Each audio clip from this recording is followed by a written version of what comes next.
Kung mayroon tayong i-expect 'no, sa magiging SOCA ni Mayor, actually kilala naman natin si Mayor 'pag nagbibigay siya ng SOCA, eh. Ang nagugustuhan ko tuwing nagbibigay siya ng SOCA, lagi niyang pinapakita kung ano yung mga napagtagumpayan natin at ano pa yung mga gaps natin. Kadalasan ang naririnig natin sa mga State of the City address or mga iba pang address, ang dini-discuss lang ay yung mga napagtagumpayan natin 'no.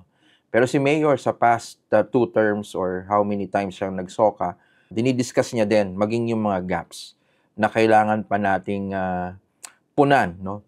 Kasi alam naman natin maraming napagtagumpayan ng Pasig pagdating sa service delivery, lalo't higit sa pagsusulong ng good governance 'no, yung mga pag-i-institutionalize ng mga mechanism na magsisiguro ng good governance. Asahan na natin yon, for sure nandiyan pa rin yon, palagay ko, maliban pa sa mga ilang institutional, wins natin, ika nga. Inaabangan din natin yung, paano pa natin 'no mapagtitibay o maisusulong, mapalalakas yung mga institusyon para tiyakin na magpapatuloy yung mabuting pamamahala.